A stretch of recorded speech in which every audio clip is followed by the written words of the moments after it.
kechalari 2-3 martalab peshob uchun turishga majbur bo'layapsizmi? Yoki peshob qilish vaqtida peshobning bosimi pasayayotganini his qilyapsizmi? Yoki peshob qilib bo'lgandan so'ng qoldiq peshob qolayotgan hislar bo'lsa, sizda prostata bezi adenomasi birinchi belgilari bo'layotgan bo'lishi mumkin. Ushbu videoni oxirigacha ko'ring. Sizga uy sharoitida prostata bezi adenoma bilan qanday kurashish to'g'ri-yu, qanday kurashish noto'g'ri ekanligini sizga video davomida tushuntirib beraman. Prostata bezi adenomasi bu prostata bezining kattalashib ketishi va shuning evaziga peshobdagi muammolarning yuzaga kelib qolishi hisoblanadi. Bu yoshi o'tgan, ya'ni 50 dan o'tgan erkaklarning har ikkitadan bittasida bu kasallik mavjud. Muammo shundaki, bu bez siydik yo'lini, ya'ni siydik chiqaruv kanalini qisib qo'yadi.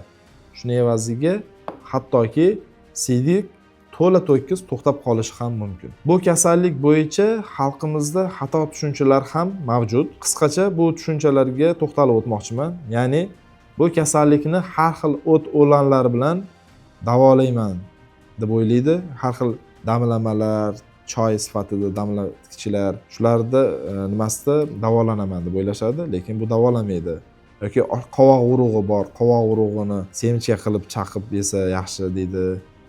Bular hech qaysisi tibbiy isbotlanmagan. Mana shu chot sohasini issiq tutsam bu kasallik bartaraf bo'lib ketadi, bu kasallik o'zidan o'zi yo'qolib ketadi yoki dori ichmasam ham bu kasallikdan tuzalib ketaman degan xato tushunchalar mavjud. Aslida bu kasallik o'z-o'zidan yo'qolib ketmaydi. Agar buni to'g'ri davolanmasa, ertaga tez operatsiyagacha olib borishi mumkin yoki asoratlargacha olib borishi mumkin. Uy sharoitida nima qilish muhim? Birinchi tavsiya bu suv ichish rejimini to'g'ri qilish. Ya'ni suv ichishni kechasi uyqudan 2 soat, kamida 2 soat oldin yo'qqa chiqarish yoki suvli meva-chevalar, tarvuz, aytaylik, ho'l mevalarda iste'molini uyqudan 2-3 soat oldin to'xtatish va uyqudan oldin peshob qilib, qo'uqni bo'shatib uxlash. Bu birinchi tavsiyamiz. Ikkinchi tavsiyamiz sovuqdan himoya qilish. Ya'ni o'zingizni sovuqdan himoya qilish kerak. Sovuq kunlari oyog'ingizni issiq tutishingiz kerak, chot sohalarini issiq tutish kerak. Odam sovqatmaslik kerak. Sovqatilsa prostata bezi adenomasi avj olib ketadi, ya'ni kuchayib ketadi. Keyingi tavsiyamiz bu zararli odatlar. Sigaret, alkogol, kofe, mana kofein ham prostata bezi uchun salbiy ta'sir ko'rsatadi. Ichkiliklarni-ku aytmasa ham bo'ladi. Men shoshilinch tibbiyot muassasasida ishlaganman, eksterniy больницада, Sankt-Peterburgda. O'rislar shanba, yakshanba kuni ularda mutlaq weekend dam olish bo'ladi. Ular dam olishda hammasi zapoyga kirib ketadi, ya'ni qattiq ichadi. Shu yakshanba kuni kech payt dejur turganlarimizda yoki dushanba kunlari juda ham katta potokda siydik to'xtab qolgan bemorlar kelardi-da. Ya'ni ular rosa mast alast bo'lguncha ichadi va siya olmay qoladi. Nimani hisobiga bo'ladi deyilsa, prostata bezi ishib ketadi-da, ishib siydik kanalini to'sib qo'ygan bo'ladi va dod desa ham, voy desa ham siya olmay qoladi-da. Shunaqa azob bilan shoshilinch ravishda murojaat qilardi va qornidan trubka qo'yishga majbur bo'lardik, ya'ni peshobni chiqarib qo'yish uchun. Buni sistostoma deyiladi. Shuning uchun ham ichkilik mana o'zi ilmiy tadqiqotlarda ham isbotlangan. Bizni o'zimizni shaxsiy tajribamizda ham men juda ham ko'p guvohi bo'lganman va bunga stalkovаться qilganman. Keyingi tavsiyamiz bu to'g'ri ovqatlanish. Har xil yog'liq, achchiq, chuchuk, sho'r, mana shunaqa yoki pritorniy shirin narsalar ham prostata bezi uchun bu salbiy ta'sir ko'rsatadi va bunday gazli ichimliklar, har xil energetiklari, shakar mahsulotlari va shu mahsulotlardan imkon qadar uzoqroq yurish tavsiya etiladi. Keyingi tavsiyamiz jismoniy faollik. Kam jismoniy harakat bu prostata bezi uchun bu dushman hisoblanadi. O'sha ko'p ta'kidlaganmiz, ot sporti juda ham foydali. Agar imkon bo'lsa, bir haftada 2 marta, 1 marta bo'lsa ham ot sporti bilan shug'ullanib turish, yarim soat, 1 soat ot minib yurish.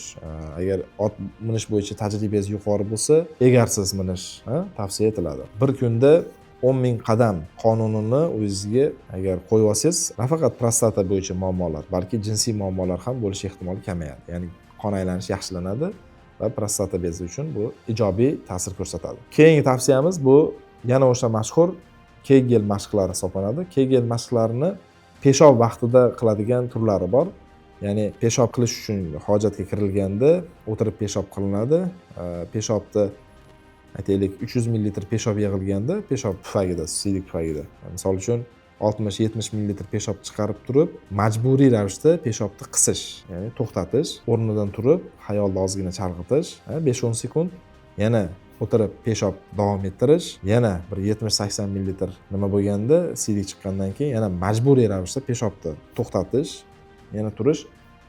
Bu ham bizni prostata bezi uchun, ya'ni prostata beziga yondosh mushaklarni ishlashini ta'minlaydi va shuning evaziga qon aylanishini yaxshilaydi. Mana bu siydik ushlovchi qopqog'imiz bor-ku, klapan. Mana shu klapanni ham mustahkam qiladi. Ko'pincha prostata bezi adenomasi peshob tuta olmaslik bilan ham kechadi. Ya'ni mana shu nimaga bosim keladi, nagruzka keladi va bosimni bu klapan ko'tara olmaydi, kuchsizlanadi, quvvatsizlanadi. Shuning evaziga peshobni tuta olmaslik holati yuzaga keladi. Tavsiyani eng qaymoq nuqtasiga yetib keldik. Bu yerda dorilar beriladi. Ya'ni uy sharoitida bu dorilardan foydalansa bo'ladi. Faqat qon bosimi past yuradigan erkaklar, yuragida muammosi bor erkaklarga bu dorilardan ehtiyot bo'lib, faqat shifokor nazorati ostida foydalanish tavsiya etiladi. Eng asosiy guruh dorimiz bu alfa adrenoblokator guruhiga kiruvchi dorilar hisoblanadi. Bu dorilarning selektiv turlari bor. Ya'ni aynan prostata bezi uretra, ya'ni siydik chiqaruv kanalining prostatik qismi hamda siydik pufagidagi alfa 1 adrena retseptorlar deydi. Shu retseptorlarga ta'sir qilib, shu retseptorlarni, shu mushaklarni bo'shashtirganning evaziga peshob qilish sifati o'zgaradi va peshob qilish ravonligi yaxshilanadi. Bu guruh dorilardan eng bizga yoqadigani, eng keng qo'llaniladigan va eng ko'p ilmiy tadqiqotlarda isbotini topgani bu albatta tabletka tamsulozin.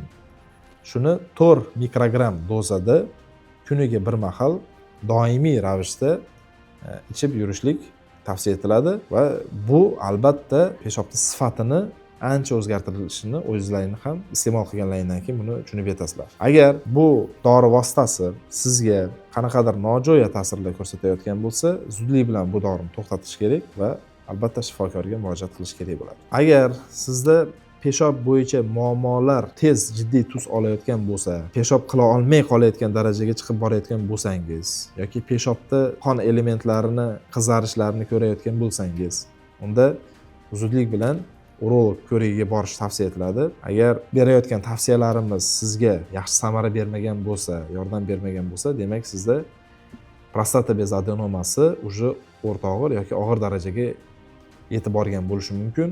Shuning uchun ham bu dorilar yoki bu tavsiyalar u qadar sizga yordam bermagan bo'lishi mumkin. Agar shunday holat bo'lsa, albatta quyidagi raqamlar, quyidagi manzillar orqali bizlarni topishingiz mumkin. Bizlarga murojaat qiling, biz sizlarga individual yechimni qilib beramiz, ya'ni muammoni darajasidan kelib chiqib. Ba'zi holatlar bor, dori-darmonlar, bu tavsiyalar yordam bera olmaydi. Yagona yo'li faqatgina operatsiya usuli hisoblanadi. Agar shunaqa holatlar ham bo'layotgan bo'lsa, biz sizga albatta yordam berishimiz mumkin. Agar sizga videoyimiz manfaatli bo'lgan bo'lsa, bu videolarimiz ana shunaqa sizga erkaklar uchun foydali bo'ladigan videolarni qo'yib yubormaslik uchun kanalimizga obuna bo'ling, like qoldiring va izohlarda faol bo'ling. Biz sizlarga javob beramiz. Salomat.